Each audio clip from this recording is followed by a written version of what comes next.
Hello all, my name is Brett and welcome to Beside the Mask, where we catch up with some of WA's cosplay community. Now today's guest can be found online as Gururu Wild Edge. Hopefully I've said that right, but I prefer to call him Jake. All right, welcome Jake. Thanks for spending the time with us today. No worries, thanks very much for having me. It's all right. Well, please tell us a bit about yourself. Like how long have you been cosplaying for? So I started the beginning of last year. MadFest 2017 was my first year. And I've been cosplaying for about, well, this will be my second year, but I've admired the craft since I was probably 14, 15. Yep. But I never really had the confidence to get into it until last year. So. Yep. I find that to be a common theme among cosplayers. So, and hence why we're doing this. Yeah, sure. So what would be your comic book origin story for getting into cosplay? It's not really that impressive, to be honest. Obviously, I've spent a lot of time around the community. Growing up, I lived in a country town, so unfortunately, we didn't have enough time to get up to the city as often as we would have liked, but I was always a gamer and write into stories and things like that.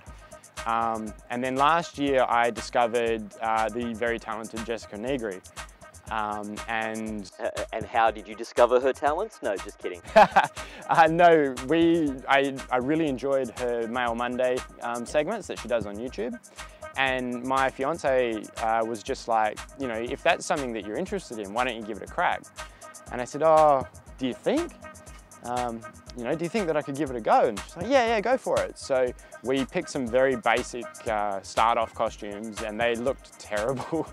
But we went to MadFest and we got such an awesome response. You know, we must have had 2-3 dozen photos on the day. And the atmosphere was just incredible. And I was like, this is what I want to be a part of. This is where I want to be. And I've been cosplaying ever since. Fantastic. So what would you call your first cosplay, your first big official one in your mind? So officially, it would be the one that I have crafted for today's competition. Yeah. So I'm doing a gender bend of Ryuko Matoi from Kill la Kill, which is my fiance's favourite anime. So I really wanted to dedicate that costume to her because she was such an inspiration and super supportive for me getting into cosplay. So that's my little tribute to her. Cool. So I will try and make sure I get the footage of you up on stage today, that's for sure. So, all right, so in the time you've been cosplaying, how many different costumes do you think you've been through? So I've been through about 4 different costumes.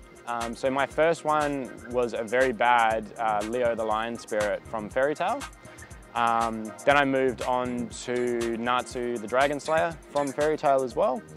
And then just recently, the group that I run down south, the Southwest Cosplay Community, we did a gym photo shoot at my local gym there, and I actually went as a banana man. So I had like a full head to toe banana suit working out in the gym, and it was hilarious.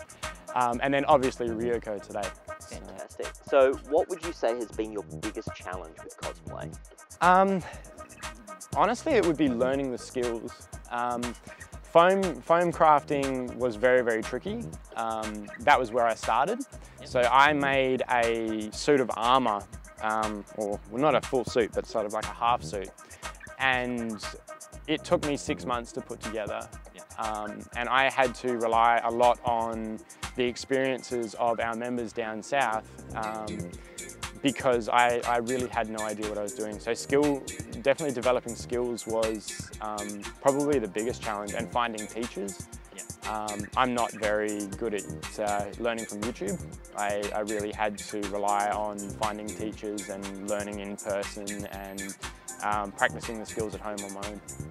Now, I've seen a lot online over time of people in the cosplay community. I've seen it from the Facebook groups of like Cosplay WA, Southwest Cosplay and everything like that. That at times people take a break because of anxieties or depression or anything like that.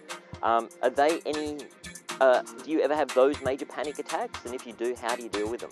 Yeah, so I suffer from anxiety, and I have since I was about 13. Over time, I developed what I call the anchor system. So I tie a lot of my emotions and a lot of my thoughts to something that makes me very happy or makes me feel very positive in a way. And so whenever I'm feeling like that, I kind of just step back, take take a big deep breath and remember my anchor. And fortunately for me, my fiance is the living embodiment of my anchor, because she is what makes me the most happy. Yep. And so it's simple enough to bring myself back down and just be like, okay, let's take a step back and try and look at it from another angle, much like in chess. Fantastic. All right, so following on from that, how do you cope with con blues? What's your go-to after a good convention? To be honest, I really like to take the character and put them where they're supposed to be, especially when I'm debuting a costume. I kind of just like to get out there and be like, okay, the con's over, I got this kind of response, that's cool, I accept that. And by putting the character where they're supposed to be, you're once again stepping into their shoes and stepping out of your mindset into theirs, and that really helps with separating those. I didn't get as much of a response as I would have liked. Those kinds of feelings, I guess. Cool. So now, what would be your most epic? If I can do anything in the world cosplay, what would it be? Okay, I am currently trying my damnedest to begin that cosplay. So I'm doing I would really love to do a level 6 engineering suit from the Dead Space games. Pure and simply because the suit just looks badass. Yeah. It's got, it's got a really gnarly looking skull type helmet. It's got lights that just glow. Dead Space has definitely been one of my most favourite games over the years, so I would really love to have that kind of suit. I was going to say, is it something you're working on? But we already know it's in the pipeline. Yeah. So is there anything that you've gotten to do when it comes to cosplay? Travel, host events, competition, anything like that? Well, when I first put together the Southwest cosplay community, the response that I got was very instantaneous from people down south, and we went from the idea of getting together and meeting and kind of like that to a group within about 24 hours. And following that 24 hours, we nearly had 100 members, all from the Southwest. And over the time that I've been running that, we've been able to host workshops. We've had people like P come down and do workshops with us, talk to our members. We get heavily involved in Telethon, Starlight Week. We do a lot of work with Edith Cowan University down in Bunbury as well. So we hold an annual cosplay day down there, workshops and things like that. So overall, it's opened up a lot of doors that we didn't realise were there.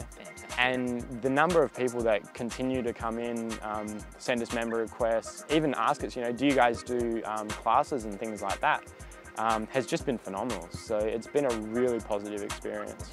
Fantastic. So what would you say to someone who wants to get into cosplaying? The easiest thing to do is just do it.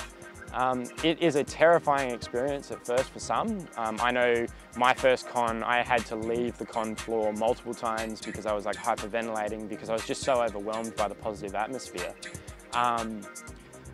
But as you progress, you just continue to do it, and it becomes easier and easier. And from my experiences, it's very easy to fall in love with too. And it gives you that new drive and that new passion and something to really look forward to each and every year. So how would you sum up what the Perth cosplay community is like? So that's including Southwest, so let's just say WA cosplay community. My experiences with all the cosplayers that I've met has been absolutely phenomenal. I didn't realise just how much of a family this community really is. There's people that if you post a question on one of the groups, bam, you've got like 30 answers within 5 minutes, and everybody's answers are unique, but there's so much support within them. They point you in the right direction. They're like, oh, hey man, I noticed you live like 5 minutes from me. Do you want me to come over and we'll sit down and we'll hash something out? Yeah. It's just a real sense of family, and it's been absolutely phenomenal to be welcomed and be part of the community. Fantastic. So if you could briefly explain what cosplay is to you or means to you? Cosplay, what does it mean to me? Truthfully, it is a sense of belonging and being accepted by your peers for your interests and what you believe in. Like I said, I come from a very small country town, so I grew up in a family of rev heads and farmers. So I was always that weird kid that liked reading and creating fantasies and playing video games and things like that. And now that I've joined this wonderful community, I feel free to express myself through my cosplays, through the events that I run with the Southwest group. I've got a lot of friends up here in Perth that I've only met through cosplay. So it's just been phenomenal to really develop that sense of belonging and acceptance. Fantastic. Well, thank you for taking the time to spend with us today, Jake. No worries. So don't forget, you can follow, now I'm going to try and get this right, Gururu Wild Edge. That's it. Hey, Gururu Wild Edge on all the socials, but I'll have some links down here. So just click on the links below, don't forget, subscribe, all the rest of the usual stuff. So my name is Brett, this has been Beside the Mask, and as we say, geeking out. Until next time, stay geeky, peoples.